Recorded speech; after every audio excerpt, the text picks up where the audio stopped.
Oh. Tahniah atas anugerah pekerja terbaik. Memang layak. Teruskan usaha dan jadi inspirasi kepada yang lain. Oh, so sweet.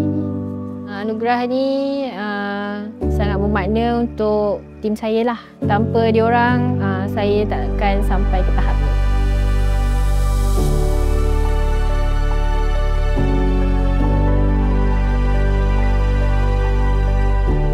Hai, Assalamualaikum. Nama saya Nazilatul Hasanah binti Sudadi.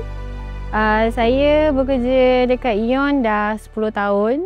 5 tahun di account department dan 5 tahun di admin lah, general assistant. Kerja sebagai GA kita multitask.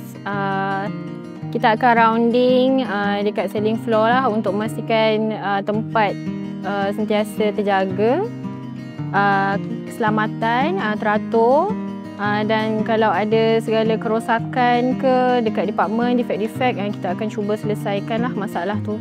Cabaran terbesar saya rasa kita kena settlekan sesuatu kerja tu dalam masa yang singkat dan sebagai GA kita kena sentiasa standby jika ada aduan mengejut atau kecemasan.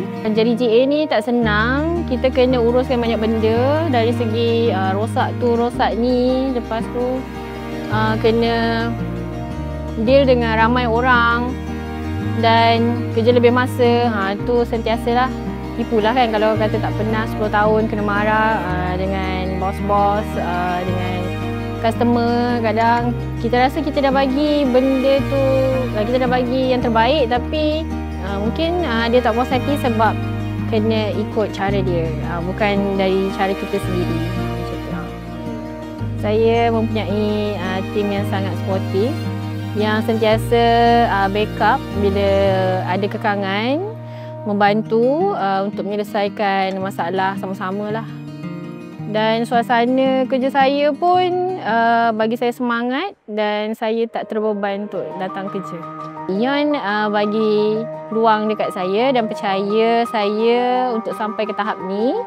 Saya dapat peluang untuk sertai macam-macam aktiviti dan training untuk mengembangkan lagi saya punya kemahiran lah. Momen tu saya tahu pagi tu bila ada morning assembly. Masa tu saya cuti dan saya kat luar. Masa tu ramailah yang call saya, Puan Z call, kawan-kawan call, dia nak ucap tahniah dan banyak WhatsApp masuk masa tu. Rupanya bila saya tengok balik, oh saya adalah salah satu antara pemenang dalam Best Employee tu. So masa tu perasaan macam tak sangka lah. Syukur Alhamdulillah saya dapat juga menjadi antara pemenang Best Employee. Okay, tulis congratulations to Nazila di atas anugerah yang diperolehi. Semoga terus maju jaya dan kekalkan komitmen dalam pekerjaan. Terus kuatkan semangat dan memantapkan credibility ya. Cayo-cayo. Okay, saya punya tim sendiri, Arif. So sweet. Tahniah kepada Zila atas anugerah yang diterima, pengiktirafan atas segala titik perlu komitmen dan semangat kau. Teruskan melangkah jauh. Congrats babe. Oh ni my best friend Mimi HR. Alhamdulillah. Congratulations on reaching this milestone and your determination and effort have brought you this success. From Kak Maria, HR kita, HR officer. Terima kasih. Congrats on your achievement. Wishing you continued growth. Adik saya Ashraf VMD. Alah, sweet je. Sangat tersentuh. Saya ingat dia orang tak nampak kerja saya. Saya selalu rasa macam kadang-kadang stres, bebel sendiri dengan dia orang.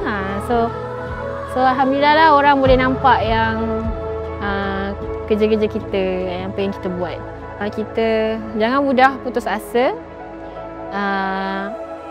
Belajar membuat suatu benda tu dengan ikhlas dan rajin bertanya ya, apabila kita tak tahu, dan jangan susahkan tim. Sama-sama kita cuba untuk selesaikan masalah bersama. Apa yang kita buat dengan ikhlas akan jadi lebih baik. Benda itu akan jadi lebih baik, insyaAllah.